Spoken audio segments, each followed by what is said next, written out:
Welcome back to Nadia's Notes. So happy to see you here. And it's the day, it's the day before the day. It's the day before Meghan Markle opens her As Ever store. And what will she be selling? She'll be selling raspberry spread, honey, not surprisingly, crepe mix, shortbread cookies with flour sprinkles, herbal lemon ginger tea, herbal peppermint tea, flour sprinkles, and herbal hibiscus tea. And your raspberry jam can come in a keepsake package. Um, wow. Okay, then. I am a little bit speechless. The rumor was that she was going to sell all these products, but I was like, surely there is going to be something else. Or I thought maybe she'll just come out with the raspberry jam. The prices are not there yet. But it's like there's something, I don't know. I'm beginning to think like there was some truth to people criticizing the whole enterprise, as in this girl marries a prince and then leaves with the prince for America to sell jam and crepes and flower petals. Don't forget the flower petals. I don't know. I'm a little stunned. I'm also stunned by, if you look online, you'll find a picture. There are these two girls that came to her event in New York City who had tattoos of As Ever on their arms. And I'm like, I think it's a little cringe, like, or a lot cringe. Why? Why? And it reminds me of like when in the Bible it says not to like do these cuts on your body. A tattoo is essentially a cut, not to tattoo your body because your body is already good enough and it's already been made by the creator, like in the majority of cases, the way that it should be. And now, forever on their arm, these two young ladies are going to have a brand name? That makes no sense to me. Does that make sense to you? Like, I don't get it. Okay. What else?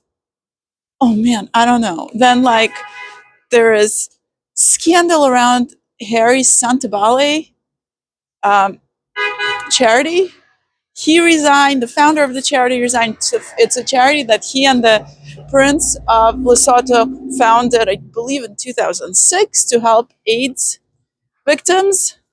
And now there was scandal around the charity because the Sophie something, I don't remember her name, is saying that she was bullied. I don't know if I believe her. And she called it man on woman bullying, something like that. Uh, which is like, I don't know, such weird terminology to me. I also would like to understand what is meant by this bullying. I guess maybe she didn't like the way that someone said something to her, or she didn't like the way that the organization was being run, or she didn't like the fact that even though she was um, kind of brought in to run the organization, she didn't have as much agency as she thought she would have, because the people who still founded it, or at least Prince Harry and all his friends who were on the board, and people who had been on the board for years. She said people on the board had been there for like more than 10 years, and that's a no in terms of how to run a charitable organization. I'm like, why? I don't get it. Like, he founded this thing, it's been running along poorly or well all these years. Things are happening. I hope people were getting helped. It seems like they were.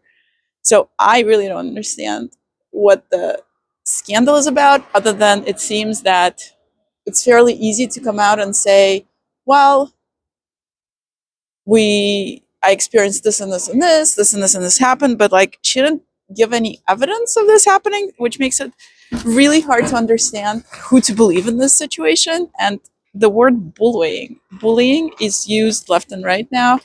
So it's also like really hard to understand what is being meant by it. Like, were people yelling at each other and there were heated arguments, or was it something like someone didn't like what was happening and that's bullying, or like very confusing. Um, you could find interviews with her on YouTube, where she speaks out against this bullying or about this bullying, and how she also didn't know that Prince Harry was going to resign, if I remember things correctly. Anyway, things are happening, and I can't believe it. Like, now I kind of want to see how Martha Stewart started out in terms of selling the things that she was selling. But before she sold things, so she was the original lifestyle homemaker, um, American woman, and actually the first billionaire, self-made billionaire. And she started out in modeling. Then she married a rich guy. His dad was a stockbroker, and then she worked on Wall Street, and then she became a homemaker. Renovations, cooking, gardening, and then she started throwing these parties, and people liked the parties, and she was like, huh, I could make money catering these parties, which is what she did. And then she was like, wait, I could make money doing other things, like having books and magazines, and also, pardon for the horrible lighting, I know, and then see if I can build an empire. And she did. And then it was all taken away from her because she got accused of insider trading. And she swears up and down that that's not what happened. And I watched the documentary on Netflix, and you can too. And it seems like she's not lying. It seems like it wasn't insider trading. She just knew that the family who was holding the stock was also selling from her broker. And she was like, okay, let's sell. But she didn't talk to the family. She didn't know what was happening. So that's the story. Anyway, a little foray into all things Meghan, Harry, and Martha. I don't know. I hope you like this. And I hope you have a beautiful evening. And if you liked it, subscribe and like. Let's see what happens tomorrow with this as ever thing. Let's see. And let's see if it actually gets sold out. That would be really interesting to see. Because that will say a lot about whether or not this is going to be profitable. Although, what if it sells out initially and then it does not keep selling? I don't know. I have no idea. What do you think will happen? Nice to see you. Mwah! Come back.